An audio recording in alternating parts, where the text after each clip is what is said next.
ठीक है, मैं आपसे ये बात कह रहा था कि आज की क्लास जो है, ठीक है, वो बहुत कमाल की है। और कमाल की क्यों है भाई? कमाल की नहीं बल्कि फरहान की क्लास है, मतलब फरहान क्लास पढ़ाएगा, कमाल नहीं पढ़ाएगा, लेकिन क्लास बड़े मजे की है। मजे की क्यों है भाई? मौसम भी मजे का है और साथ में क्लास भी, क्योंकि आज आप लोगों को ज्यादा पढ़ना नहीं पड़ेगा। आज हम टेस्ट डिस्कस करने जा रहे हैं। आज शायद मैं आपको पहले वैसे मैं आपसे पहले ये पूछता हूं कि क्या आप लोग एकेडमिक कैलेंडर फॉलो कर रहे हैं या नहीं कर रहे हैं? आप लोग एकेडमिक कैलेंडर फॉलो कर रहे हैं? मुझे ये बताइएगा कि पहले तो ये बताएं कि आप लोग एकेडमिक कैलेंडर को फॉलो कर रहे हैं या नहीं कर रहे हैं। एकेडमिक कैलेंडर को फॉलो करना बहुत ज़रूरी है, क्योंकि हमने भी उसी के तहत अपने लेक्चर्स को प्लान करना होता है। और आप लोगों को भी देखना चाहिए कि भाई कब आप लोगों का टेस्ट आने जा रहा है, कब जो है ना आप लोगों का टेस्ट डिस्कस किया जाएगा, कब आप लोगों को रिजल्ट बताया जाएगा, तमाम चीजें उसमें मेंशन की हुई हैं। ठीक है, सो आज का जो दिन है उसमें आपने देखा होगा एकेडमिक कैलेंडर के अंदर टेस्ट डिस्कशन लिखी हुई है। सो वो टेस्ट डिस्कशन आज होने जा रही है। इवन मुझसे पहले के जो टीचर्स थे उन सब ने भी जो है टेस्ट डिस्कशन की है। सो आप लोग लाजमी देखें ना, आप लोग नहीं देखते, बहुत बुरी बात है भाई। आप लोगों को जो एकेडमिक कैलेंडर प्रोवाइड किया गया है वो आप लोगों के लिए प्रोवाइड किया गया है, ठीक है, जिसमें कि आप लोगों ने देखना है उसको कि भाई उसमें क्या लिखा हुआ है। देखिए, आप लोगों को पता नहीं होता कि आपका टेस्ट जो है वो आ जाता है, मंथली टेस्ट आता है, आपको पता नहीं होगा तो तैयारी कैसे करोगे? सो तैयारी साथ साथ में करनी है और साथ में ये कि टेस्ट डिस्कशन डे भी देखनी है, टेस्ट कब हो रहा है वो भी देखना है, तमाम चीजें देखनी है। कैसा एकेडमिक कैलेंडर? तो तलहा आप अगर देखें आपका जो मेन वॉल है ना, ठीक है, जहां पोस्ट वगैरह करते हैं, उसमें आप देखेंगे कि राइट स्क्रीन पे right side of the screen, बल्कि left side of the screen के ऊपर आज सुबह के नीचे जो है मेंशन किया होगा एकेडमिक कैलेंडर। उसे क्लिक करें, आपको जो है पीडीएफ फॉर्म के अंदर आपका एकेडमिक कैलेंडर मिल जाएगा। वो डाउनलोड करें और उसे लाजमी देखा करें कि कब कौन सा इवेंट है, क्योंकि इसके अकॉर्डिंग आपके इवेंट भी जनरेट होते हैं और इसके साथ साथ आप लोगों को बताया जाता है कि कब और जो है किस दिन आप लोगों को क्या एक्टिविटी करवाई जाएगी। ठीक है, सो आज का दिन बेसिक तौर पर हमारे पास क्या है भाई, टेस्ट डिस्कशन डे है और मैं आप लोगों के टेस्ट डिस्कस करने जा रहा हूं। आप मुझे बताएंगे वन बाय वन कि किस किस जो है तरह से प्रॉब्लम है। मैं उसके टेस्ट को देखते हुए आप लोगों को आंसर करूंगा। सर बहुत ग्रेट है, पर आप में एक प्रॉब्लम है, जरूर बताएं भी हाफिज।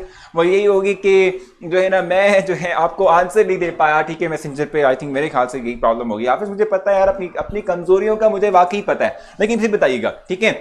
मुझे बताएं कि भी प्रॉब्लम है। सर हमारा टेस्ट चेक नहीं हुआ मैसेंजर पे। देखो मैं बताऊं सुंदर साहब को, ठीक है, हमने इसमें बहुत डिटेल में डिस्कस किया है इसको, ठीक है। मतलब बताइए क्या है कि आप जानते हैं कि ये सारा के सारा टेक्निकल वे है, टेक्निकल वे के थ्रू हम आपके लिए क्लासेस को अरेंज करते हैं और इसके साथ साथ जो है ना हम क्या कहते हैं भी आपका टेस्ट लेते हैं। सो टेस्ट का एक सिस्टम मौजूद है जिसमें कि आपने अगर टेस्ट सबमिट करवाया हो उसको हम जो है मार्क करें तो सिस्टम जो है टेस्ट को एक्सेप्ट करता है, उसके मार्क्स को एक्सेप्ट करता है। लेकिन जहां आप लोग जो है सेंड करेंगे टेस्ट को, कहां पर भी मैसेंजर पे सेंड करेंगे, सो प्रॉब्लम ये आएगा कि हम उसको मार्क कर भी दें लेकिन फिर भी जो है ना क्या कहते हैं हम उसके मार्क्स ऐड नहीं करते सिस्टम के अंदर, ऐड कर नहीं सकते, ठीक है, सिस्टम के अंदर वो एडिशन नहीं हो सकती आपकी, ठीक है, और आपकी मंथली रिपोर्ट में शामिल नहीं हो सकते। सो प्रॉपर चैनल के थ्रू ही आप अपने मार्क्स जो हैं वो ऐड करवा सकते हैं सिस्टम में और जो है आपके मार्क्स आपकी रिपोर्ट का हिस्सा बनेंगे। इसलिए स्टिल अभी तक जो है वो चेक नहीं किए। इट मे पॉसिबल कि शायद की बात मैं कर रहा हूँ, कंफर्म नहीं कर सकता, मैं पूछूंगा फिर भी कि ऐसी पॉसिबिलिटी बनती है नहीं बनती कि जिन लोगों ने मैसेंजर पे टेस्ट सेंड किए हुए हैं, मैं शायद उनके लिए 30 मिनट्स के लिए आप लोगों के लिए टेस्ट जो सबमिशन टाइम है वो ओपन करवा दूं कि आप उस दौरान जो है अपने केमिस्ट्री के टेस्ट को सबमिट करवा दें ताकि मैं वहीं पर जो है चेक करके आप लोगों को दे दूं। एग्जांपल्स देते कंफ्यूजन हो जाती है सर, और क्लासिफिकेशन वाले में प्रॉब्लम है। प्रॉब्लम आनी नहीं चाहिए ना, वो तो बड़ा स्ट्रेट फॉरवर्ड एक टॉपिक है जिसमें कोई मसला होना नहीं चाहिए। देखो आपसे अगर हम बात करते हैं ना क्या कहते हैं क्लासिफिकेशन ऑफ ऑर्गेनिक कंपाउंड की, तो उसमें डेफिनेशन ही क्लैरिटी प्रोवाइड कर देती है किस किस्म का आपने जो है उसमें एग्जांपल प्रोवाइड करनी है। लेकिन सर अक्सर लोडिंग बहुत लेट होती है टेस्ट अपलोड होने में। देखिए वो करना पड़ेगा ना सर, स्कीम सब पंजाब बोर्ड की सेम होती है या डिफरेंट होती है? सबकी सेम होती है, कोई प्रॉब्लम नहीं है, ठीक है। रिपोर्ट कब आएगी? रिपोर्ट जो है तलहा अभी जस्ट आप लोगों के सारे टेस्ट के रिजल्ट्स कंपाइल हो जाए, कंपाइल होने के बाद आपको रिपोर्ट दिखाई जाएगी बाकायदा तौर पे, आपकी स्क्रीन पर मौजूद होगी। आपको मैं बता दूंगा कि कहां पर आपने मंथली रिपोर्ट अपनी लेनी है, इवन आप डाउनलोड भी कर सकते होंगे, ठीक है जी। सो ये चीज मैं आपको बता रहा हूं कि आपके लिए होगी सर जब 30 मिनट्स रखा तो हमें बताना, जरूर बताऊंगा। सुंदर से आपने जरूर उसको फॉलो करना है, ठीक है। सबमिशन वाला आइडिया अच्छा है, शायद बिल्कुल अच्छा है यार, बस उस पर इंप्लीमेंट करना है। हो सकता है नहीं हो सकता, वो टेक्निकल जो है जो एस्पेक्ट्स दिखने वाले लोग हैं, ठीक है, उसको हम कहेंगे कि वो हमें बताए, ठीक है। अच्छा आप मुझे बताओ कि किसने अपना जो टेस्ट है वो डिस्कस करवाना है, क्योंकि देखो यहाँ पर तो काफी काफ़ी लोगों ने टेस्ट सबमिट करवाया हुआ है, मैं बताता हूँ किस किस ने करवाया हुआ है। मिफ्रा, इरफान, तलहा, जाहिद, सुमैया, नूरीन, हशमत अली, रेदा, ठीक है जी, लाइबा, आसिफ, हाफिज, हैदर, नेहा, ठीक है, सैयदा अरूज, और इस तरह से जहरा, मुश्ताक, अरीबा, आबिद, समी खान, अमार खान, बुशरा, इशाक, ठीक है जी, और इस तरीके से उसामा, इफ्तिखार और शकील अहमद, इन सब ने टेस्ट सबमिट करवाया। मुझे बताएं किसी ने कोई प्रॉब्लम डिस्कस करनी, सर अपना नंबर नहीं देते आप मैसेंजर पर, मसला यही है यार, ठीक है, हाफिज के मैं नंबर नहीं देता, ये सबसे बड़ी मेरी प्रॉब्लम है, ठीक है। तो जिसने टेस्ट नहीं दिया तो क्या होगा, अभी टेस्ट नहीं दिया तो फिर जाहिर से अंडा लगेगा, जीरो लगेगा। माई 2 marks got deducted in long question, I think explanation was a bit less, exactly. मैं आपको बताता हूँ, लाइबा भी आपका टेस्ट देखते हैं, देखें टेस्ट आपका भी कोई मसला तो नहीं है, कर लें डिस्कस लाइबा। ले जनाब, लाइव आपका टेस्ट मेरे सामने इस वक्त आ चुका है, और देखना ये है कि कहां पर है इस वक्त आप। लॉन्ग क्वेश्चन की बात आप कर रही हैं, अच्छा।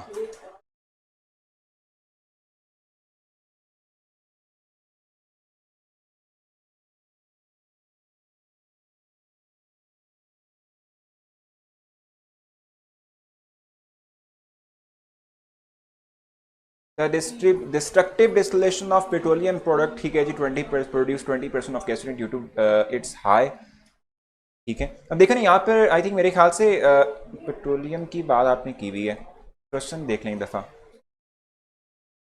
इन दो लॉन्ग क्वेश्चन प्रोवाइड किए हैं, एक्सप्लेन क्रैकिंग प्रोसेस। अब देखें उसमें ना आपने लाइबा आपने यहाँ पर इंपॉर्टेंस ऑफ क्रैकिंग प्रोसेस भी लिखा हुआ है, यहाँ पर आपने वो मेंशन नहीं किया ना, ठीक है। क्रैकिंग का जो प्रोसेस है उसमें क्रैकिंग की एप्लीकेशंस वो नहीं मेंशन की हुई ना आपने, मैंने हालांकि आप लोगों को लिखवाई थी, व्हाइट बोर्ड पे लिखवाई थी आप लोगों को। So why we you can not have much test भी क्यों नहीं है, वो टेस्ट के अंदर शामिल क्यों नहीं है लाइबा, आपने वो क्यों नहीं लिखा हुआ, अपनी जो एप्लीकेशन हैं वो क्यों नहीं लिखी हुई लाइबा आपने। सर जिसने टेस्ट नहीं दिया, अच्छा वो तो हो गया। डिफरेंस वाले क्वेश्चन सर कितने डिफरेंस देने होते हैं, देखो वो डिपेंड करता है मार्क्स के ऊपर। अगर 2 नंबर का क्वेश्चन है ना तो उसमें एक तो डेफिनेशन आ जाएगी, साथ में उसके जो है वो एग्जाम्पल प्रोवाइड करेंगे, that's more than enough. Sir test समझाते हैं कि कैसे अटेम्प्ट करना था। चलिए मैं देख लेता हूँ। सर मेरे सबमिट नहीं हुआ लेकिन एम्प्टी पेजेस सबमिट हो गए हैं, बाद में मैसेंजर पर सेंड कर दिया था, शकील कह रहे हैं, ठीक है भाई। देखो पता है क्या था, अब देखो क्वेश्चन हमारे पास बड़े सिंपल से थे। फर्स्ट वन था what is vital force theory and who rejected this theory. So उसमें आपने सबसे पहले तो डेफिनेशन बतानी थी कि भाई वाइटल फोर्स थ्योरी की डेफिनेशन क्या है, ठीक है। और उसके साथ फिर आपने नेक्स्ट डिस्कस करना था किस हवाले से कि भाई क्यों और किसने इसको रिजेक्ट किया, ठीक है, किसने इसको रिजेक्ट कर दिया। वाइटल फोर्स थ्योरी की डेफिनेशन रिक्वायर्ड थी इस टॉपिक में, यानी कि इस क्वेश्चन के अंदर, और इसके साथ आपने क्या करना था कि किसने, यानी कि वोहलर, आप जानते हैं साइंटिस्ट है वोहलर, ठीक है, उन्होंने रिजेक्ट किया था इस चीज को, तो आपने उसका मेंशन करना था कि वोहलर, ठीक है, रिजेक्टेड दिस थ्योरी। और फिर how would convert into coal and also write different types of coals, ठीक है, विद कार्बन परसेंटेज। तो उसमें आपने क्या करना था, एक तो ये कि आपने बिल्कुल क्वेश्चन भी देख लिया कि कैसे जो है वो वुड कन्वर्ट होती है इनटू कोल, फाइनल शेप कोल में कैसे कन्वर्ट होती है। आप जानते हैं कि थर्मल डिकम्पोजिशन हो गया, बैक्टीरियल एक्शन हो गया, ठीक है, in the presence of high temperature and high pressure, ठीक है, वो कोल में कन्वर्ट होता है, ठीक है। और फिर आपने डिफरेंट टाइप्स ऑफ कोल की बात करनी थी, ठीक है, कार्बन परसेंटेज के साथ, जैसे कि इस वक्त मैंने लाइबा का टेस्ट भी देखा था, उन्होंने बड़े ज़बरदस्त किस्म से जो है ना अपने किस्म के साथ उन्होंने परसेंटेज मेंशन की हुई थी। बड़ा अच्छी बात है, आप प्रेजेंटेबल वे में प्रेजेंट करते हैं।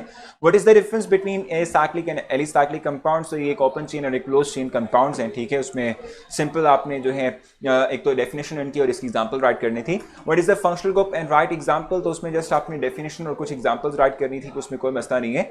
डिस्ट्रक्टिव डिस्टिलेशन की जहां तक बात है तो डिस्ट्रक्टिव डिस्टिलेशन जो है वो भी इतना मतलब जस्ट डिफाइन करना था उसके अंदर। अच्छा जी सर पूरा टेस्ट समझा दें कि कैसे अटेम्प्ट करना था। मैंने बताया नसीबा आपको ये जो है इतने सिंपल डेफिनेशन और उसके साथ मैंने आपसे जो है जस्ट एग्जांपल्स मांगी थी। अभी मैंने आप लोगों को कोई भी जो है ना जो कॉन्सेप्चुअल वाइज क्वेश्चन बनता है ना, बड़े मजे का क्वेश्चन बनता है, वो दिया नहीं आप लोगों को, ठीक है। कॉन्सेप्चुअल क्वेश्चन देता तो शायद आप लोगों को डिफिकल्ट लगता क्योंकि पहला टेस्ट आप लोगों का मेरे साथ है, तो मैंने सिंपल से क्वेश्चन अभी आपसे मैंने पूछे थे, ठीक है। अच्छा सर मैंने नॉप के लिए अप्लाई किया था पर आज मुझे ईमेल आया कि आप you have not been shortlisted. बिल्कुल क्या मतलब है इसका मतलब सिंपली तौर पर ये है कि लम्स जो हैं, ठीक है। अच्छा मुझे बताइएगा हाफिज़ आपके मार्क्स कितने थे? मैं आपको बताऊँ कि मैं लास्ट ईयर वहीं पर था लम्स में, ठीक है, जब नोब के जो कहते हैं ना कि भाई नॉब स्कॉलरशिप के लिए जो लोग शॉर्ट लिस्ट होते हैं, ये पूरे पाकिस्तान से जो एप्लीकेशंस आती हैं लम्स जो हैं उसके टॉप 600 स्टूडेंट्स या 650 स्टूडेंट्स को शॉर्ट लिस्ट करता है। और उसके बाद फिर वो जो है ऑलमोस्ट 3 वीक्स या 2 वीक्स की जो है, बल्कि 2 वीक्स होते हैं, बल्कि उसकी ट्रेडिंग के लिए लम्स बुलाते हैं, ठीक है, वहीं पर स्टे देते हैं आप लोगों को, यानी जो भी शॉर्ट लिस्ट होते हैं। और मैं आपको बताऊं कि मेरी अपनी स्टूडेंट ने लास्ट ईयर अप्लाई किया हुआ था फॉर डॉप स्कॉलरशिप, जिसमें उसके मैट्रिक में उसके मार्क्स पता है कितने थे? 945 मार्क्स थे, ठीक है, सॉरी 1045, और इट्स 945, 1045 मार्क्स थे उसके, ठीक है, किसमें? मैट्रिक में। लेकिन वो शॉर्ट लिस्ट नहीं हुई थी, वो रिजेक्ट हो गई थी, ठीक है। सो और इसमें ये बता दूं मैं आपको कि सिर्फ मार्क्स नहीं मैटर करते, नॉप की स्कॉलरशिप जो होती है लम्स की, ठीक है, उसमें 2 चीजें मैटर करती हैं। एक तो आपका अपना आपके मार्क्स भी जो है मैटर करते हैं, दूसरा ये कि आपके जो ऐसे है, आप ऐसे राइट करते हैं ना, आपने देखा होगा अपने हाफिज ऐसे भी राइट किया होगा, वो भी जो है बड़ा मैटर करता है। जी अब्दुल्ला मूव करते हैं, लेकिन थोड़ा सा ये जो है ना बातें जो स्टूडेंट्स की हैं वो पूरी कर लें। सर मैंने लॉन्ग क्वेश्चंस में कहाँ मिस्टेक की है समझा दें। जी अच्छा रिदा मैं आपको बताता हूँ, आपको बता देता हूँ कि कहाँ पर आपकी प्रॉब्लम है, यानी कहाँ पर आपने मिस्टेक की है। रिदा की मिस्टेक्स बताते हैं रिदा को, हालांकि इसके 3 मार्क्स कटे में इसके। तो रिदा के लॉन्ग क्वेश्चंस में कहाँ पर प्रॉब्लम है रिदा को बताना है हमने। अच्छा रिदा ये देखें जरा, एक जाते जाते जो है मुझे एक जो है आपका क्वेश्चन नजर आ गया। फंक्शनल ग्रुप आपने बताया हुआ है एन एटम और group of atom triple bond और डबल बॉन्ड, ठीक है, that assign specific properties to a compound is called as functional group. Definition तो ठीक है, लेकिन डेफिनेशन के नीचे जो एग्जांपल आपने प्रोवाइड की हुई ना, ये जो कंपाउंड आपने राइट की हुई, इट्स नॉट एक्यूरेट, ये ठीक नहीं है बिल्कुल भी, ठीक है, ये बिल्कुल भी ठीक नहीं है। और रीजन पता है क्या है? आपने यहाँ डबल बॉन्ड शो नहीं किए हुए, आपने यहाँ पर थायफीन की एग्जांपल प्रोवाइड की हुई है, आपने यहाँ पर फिरान की एग्जांपल प्रोवाइड की हुई है, आपने यहाँ पर जो है वो पायरोल की एग्जांपल कोट की हुई है, लेकिन आपने उसमें डबल बॉन्ड तो मेंशन किए नहीं हुए, ठीक है रिदा, तो ये तो बिल्कुल भी ठीक नहीं है ना, आपने इसको बताना था। और दूसरा ये कि आई थिंक मेरे ख्याल से ऊपर भी प्रॉब्लम है, ऊपर वाले क्वेश्चन में प्रॉब्लम है। आपने ए साइक्लिक कंपाउंड की एग्जांपल लिखी हुई है CH, आपने साइक्लिक कंपाउंड बनाया है, लेकिन मुझे नहीं लगता कि आपने CH2 के दौरान कोई बॉन्ड बनाया हुआ है। तो ये बड़ा मसला है, आपने इसको देखना है अभी रिदा, ठीक है। अब लॉन्ग क्वेश्चन की तरफ जाते हैं।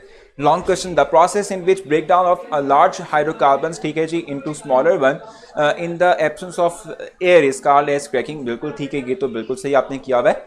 अच्छा इंपॉर्टेंस आपने बता दी है, ये मिसिंग थी लाबा के अंदर जो है वो टेस्ट में, लेकिन आपने ये बिल्कुल ठीक कर दिया है। अच्छा भाई थर्मल क्रैकिंग,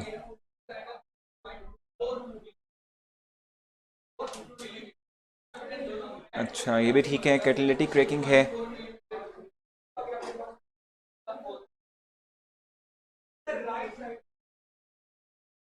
अब इसमें देखें ना, कैटालिटिक क्रैकिंग में आप जानते हैं ना कि भाई in the presence of catalyst at low temperature and low pressure you can do cracking process. तो आपने यहाँ टेम्परेचर और प्रेशर मेंशन नहीं किया हुआ ना, ठीक है ताइबा, सॉरी रेदा, ठीक है, the type of cracking in which catalyst is present, ठीक है, in the mixture of silica, ठीक है, दिस वन। अब यहाँ पर आपने ना टेम्परेचर भी मेंशन किया हुआ कि किस टेम्परेचर पर आप ये रिएक्शन कर सकते हैं, ये प्रोसेस कर सकते हैं, और प्रेशर भी मेंशन नहीं किया हुआ, ठीक है। स्टीम क्रैकिंग की डेफिनेशन ऑलमोस्ट सेम है, ठीक है। रिफॉर्मिंग की बात कर लेते हैं। रिफॉर्मिंग के अंदर आपने जो एग्जांपल प्रोवाइड की हुई ना वो इनएक्यूरेट है, वो ठीक नहीं है, और उसकी रीजन क्या है कि आपने जो है ना ये देखेंगे ये किया हुआ है,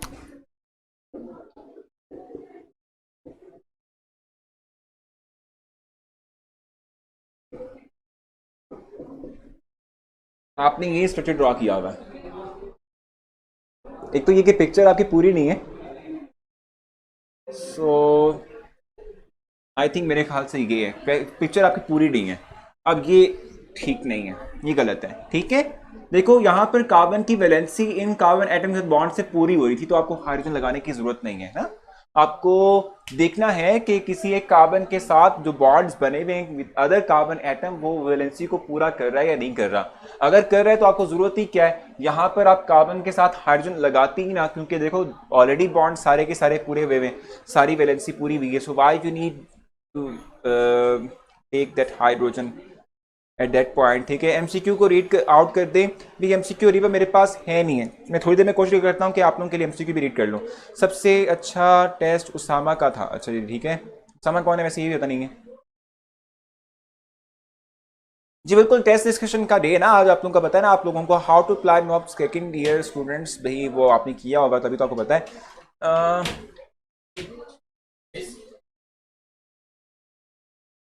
सिर्फ फंक्शनल ग्रुप क्या बता दें भाई, फंक्शनल ग्रुप तो हसान बहुत सिंपल सी चीज़ है हसान, ठीक है। फंक्शनल ग्रुप आइसोमेरिज्म का मतलब क्या होता है?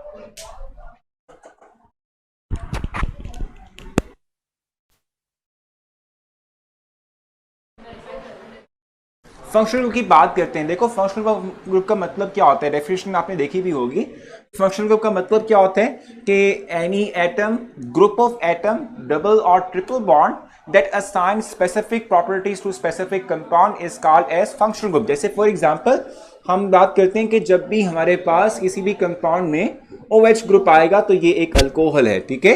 इस तरीके से हम कहते हैं कि जब भी हमारे पास किसी एक कंपाउंड में ऑक्सीजन आएगा between the two alkyl group तो ये एक ईथर है, ठीक है। इस तरीके से हम कहते हैं जब भी दो कार्बन एटम के दरमियान डबल बॉन्ड आ गया तो ये एक अल्कीन है, ठीक है। इस तरीके से हम कहते हैं कि जब भी दो कार्बन एटम के दरमियान यानी कि ट्रिपल बॉन्ड आ गया हम कहते हैं ये एक अल्काइन है। सो जब भी हमारे पास एक functional group, exact functional group हमारे पास सामने आता है किसी भी कंपाउंड में अल्काइल ग्रुप के अंदर, वो उसकी प्रॉपर्टीज को डिस्क्राइब करता है। Atom, group of atom, double और ट्रिपल बॉन्ड, ठीक है, that assign specific properties to a specific compound is called as functional group. इसको हम फंक्शनल ग्रुप कहते हैं आसान।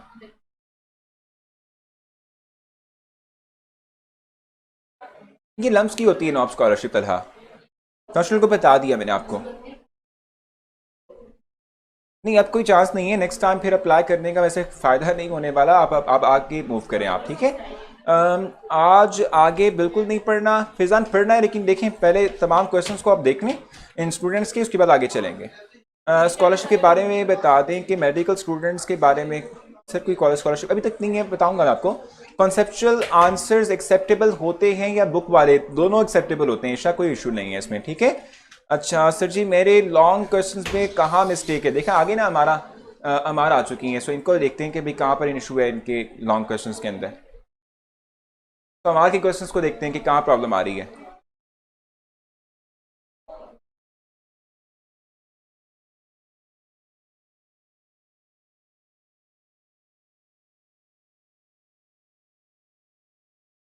सो पहले तो मैं देखता हूँ कि डेफिनेशन कहाँ लिखी हुई है, उसको देख लेते हैं सबसे पहले तो। अच्छा भाई आपने सबसे पहले जो है ना लॉन्ग क्वेश्चन स्टार्ट कहाँ से किया हुआ है? थर्मल क्रैकिंग से स्टार्ट किया हुआ है। द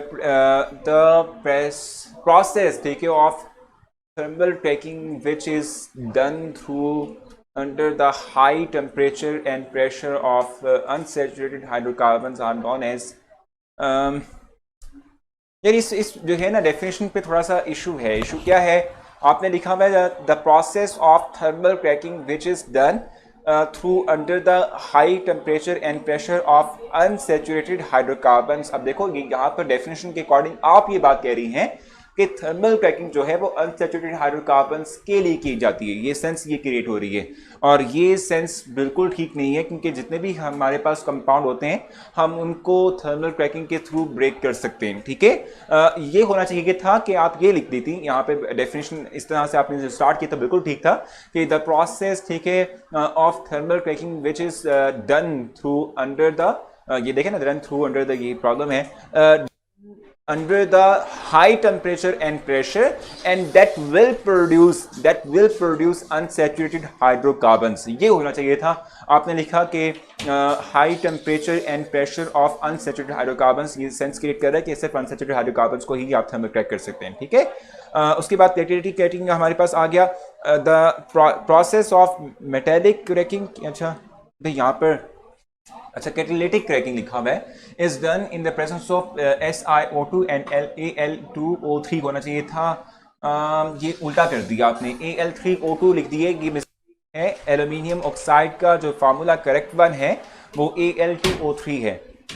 लैपटॉप अच्छा Al2O3 जो है हमारे पास बनता है, नहीं MCQ नहीं आता। अच्छा steam cracking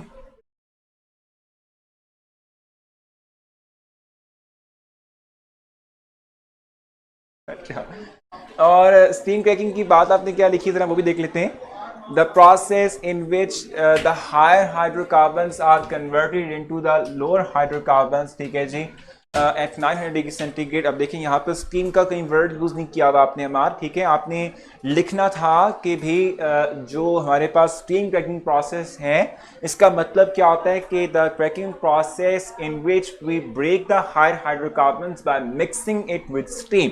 where is steam? इस डेफिनेशन में कहीं पर भी आपने स्टीम का जिक्र नहीं किया हुआ। अमार समझ आइए आपको कि कहाँ कहाँ पर प्रॉब्लम है, क्या प्रॉब्लम आ रही है। सर न्यूज में है कि कुछ स्टूडेंट्स के सितंबर में एग्जाम्स होंगे, वो रिपीटर्स हैं, ठीक है, जिन्होंने रिपीट करना है, ये उनके मार्क्स होने हैं। आज 10th क्लास का रिजल्ट आ गया है फेडरल बोर्ड का, बिल्कुल एग्जैक्टली फेडरल बोर्ड का रिजल्ट आ चुका है जी, ठीक है, बिल्कुल जहरा हम ऐसे ही करेंगे, बेफिक्र रहें। प्लीज सर जी बता दीजिए मैंने आपको। Is there any promotion form to fill? नहीं, अभी तक कोई प्रमोशन फॉर्म नहीं है। जैसे ही आएगा बताऊंगा मैं आप लोगों को, ठीक है जी। का टेस्ट भी चेक कर लें प्लीज भाई, उस्मा का जरूर चेक करेंगे। अच्छा, हाँ भाई समझ आ गई है आपको भी प्रॉब्लम कहाँ थी हमारा आपकी आपकी जो है उसमें टेस्ट में। अब बताएं किसी और ने कोई डिस्कस करना अपना टेस्ट? सर जी नोट्स कब मिलेंगे? तो वो मैंने बताया था आपको कि अगस्त में मिलेंगे आप लोगों को। किसी और को कोई प्रॉब्लम डिस्कस करना हो रिलेटेड टू टेस्ट तो वो डिस्कस कर सकता है, नहीं तो फिर आप लोग जो है बताएं ताकि हम फिर नेक्स्ट मूव कर सकें, कुछ पढ़ सकें, आज की हम फर्दर प्रोसीडिंग को आगे बढ़ा सकें। बताएं किसी और ने टेस्ट डिस्कस करना है यहाँ तक कोई मसला तो बता दें। सर कंफर्म है कि सितंबर में क्लासेस स्टार्ट होनी हैं। कहाँ पर भी हमसा ये तो मुझे बता दें, कॉलेज की बात कर रहे हैं, यूनिवर्सिटी की बात कर रहे हैं, किसकी बात कर रहे हैं आप? ठीक है, फिर जी मंथली टेस्ट रिजल्ट कब आएगा? आज जो है तमाम के तमाम ऑलमोस्ट है वो जितने भी आपके सब्जेक्ट्स हैं उनका टेस्ट रिजल्ट फाइनल हो जाएगा, तो कंपाइल करके आप लोगों को यानी इसी वीक के अंदर आपको प्रोवाइड कर दी जाएगा, आप डाउनलोड उसको कर सकते हैं। सर जी प्लीज चैप्टर के एन के एमसीक्यूज नोट्स दे दें, एमसीक्यूज के नोट्स दे दें। देखो बिल्कुल ऐशा, हमारा यही जो है एक प्लान है कि हमने जो है आप लोगों के जो एक्सरसाइज है, ठीक है, उसके नोट्स आप लोगों को प्रोवाइड करना है, ठीक है। सिलेबस किसका बताना है सिद्रा, किस चीज का बताना है? समहाउ मूव टू नेक्स्ट, ठीक है भाई, चलें जनाब। अच्छा देखो मैंने लास्ट टाइम आप लोगों से कुछ एक्सरसाइज के हवाले से डिस्कशन स्टार्ट की हुई थी और हमने कुछ एक्सरसाइज के क्वेश्चंस को किया भी था, सॉल्व भी करवाया था। सो मैं उसी से ही आगे मूव करूंगा।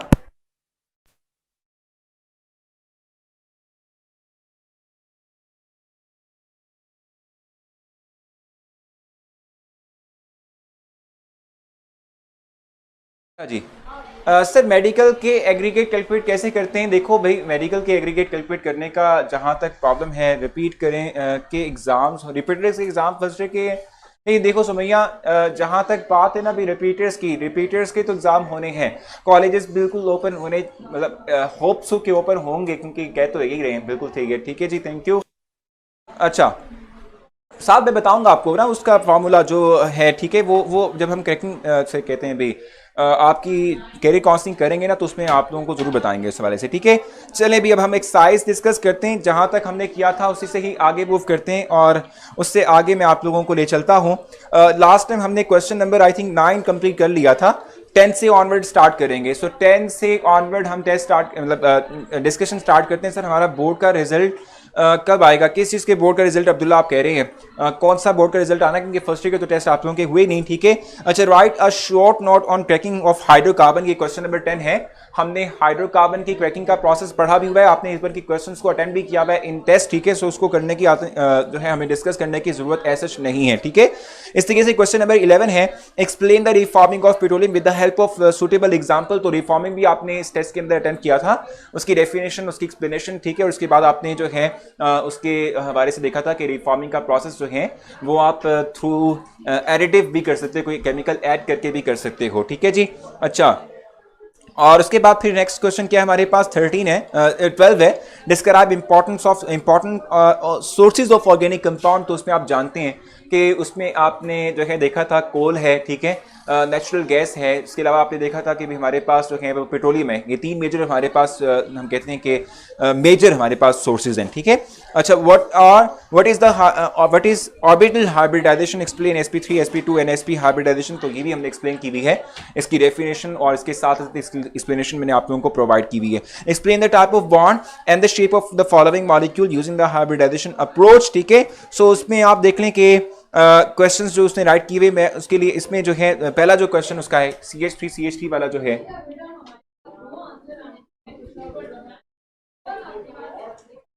देखो ये हमने बात की भी एक्साइटेशन के लिए एनर्जी कहां से रिक्वायर होती है, उसके बाद हमने बात की हुई है कार्बन की। अगर आप बात करते हैं ना तो कार्बन के इलेक्ट्रॉनिक कॉन्फ़िगरेशन है 1s2 2s2 2px1 2p51 and 2pz0, ठीक है। अब मैंने आपसे कहा था कि जब भी हम किसी एटम की बात करते हैं तो उसके आखिरी शेल में जो ऑर्बिटल्स होते हैं, एटॉमिक ऑर्बिटल्स जो हाफली फिल्ड होते हैं, they have ability to make bond.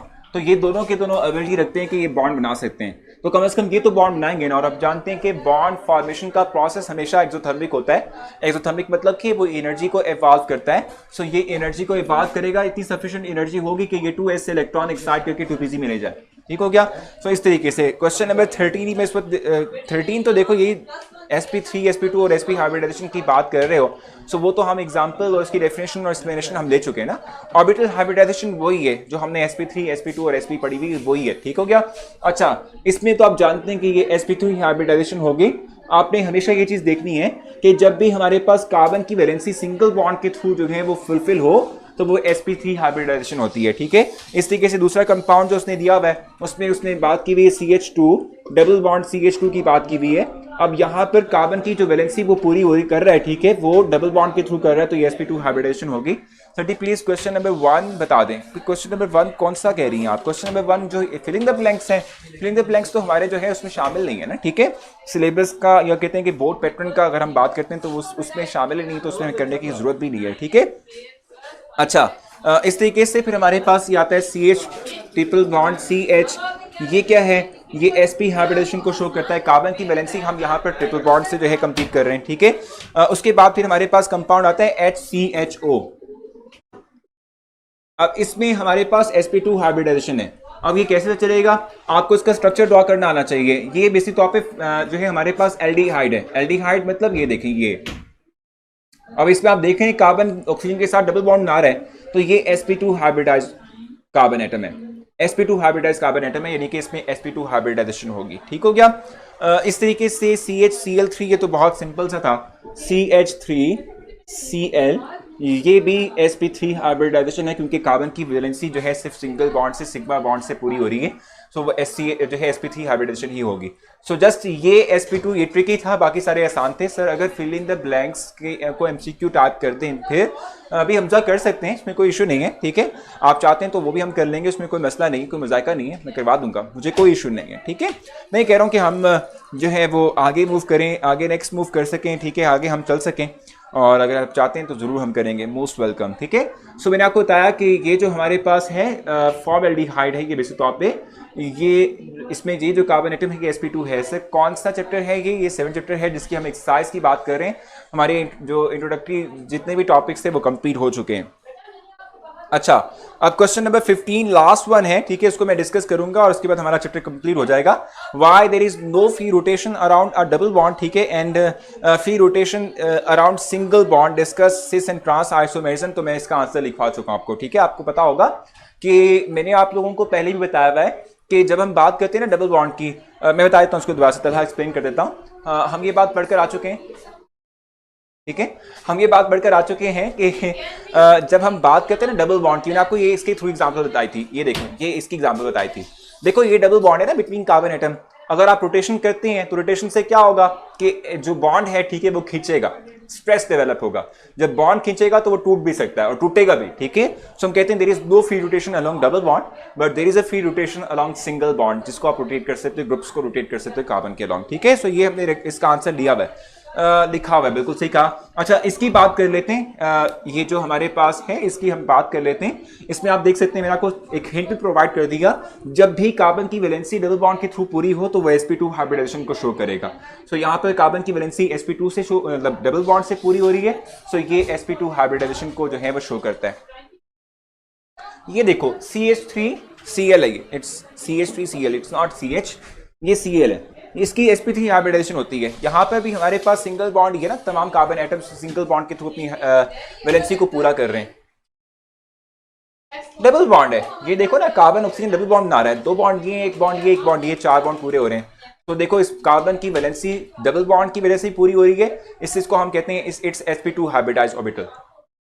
यहाँ आपके पास जो कार्बन ऑक्सीजन बॉन्ड है इट्स डबल बॉन्ड, इसमें से एक सिग्मा है, एक पाई बॉन्ड है, और कार्बन की जो वैलेंसी है वो इन सिग्मा बॉन्ड्स और इन डबल बॉन्ड की वजह से पूरी हो रही है। That is why we consider it to be sp2 hybridize. इसको बना देता हूं मैं आप लोगों के लिए। आपको मैंने बताया हुआ है कि पाई बॉन्ड किस वजह से बनता है। पाई बॉन्ड बनता है ड्यू टू अनहाइब्रिडाइज ऑर्बिटल। एक अनहाइब्रिडाइज ऑर्बिटल रह जाता है, इलेक्ट्रॉन की एक्साइटेशन यहां से हो जाएगी जब 2p में, फिर हम कहते हैं कि इनमें से एक s और 2p मिलेंगे और 3 sp2 हाइब्रिडाइज ऑर्बिटल बनेंगे।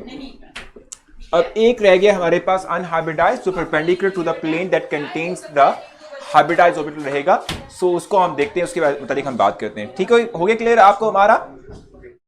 ठीक है जी। सो अब इंशाल्लाह अब हमने कल से नया चैप्टर स्टार्ट करें जो कि चैप्टर नंबर 8 होगा।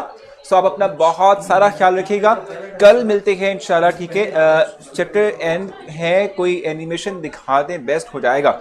हाफिज आज मैं एनिमेशन लाया नहीं हूं, मैं आज डिस्कशन के मूड में था। तो कल इंशाल्लाह आपसे मुलाकात होती है, कल मिलते हैं इंशाल्लाह। अपना ख्याल रखिएगा, अल्लाह हाफिज।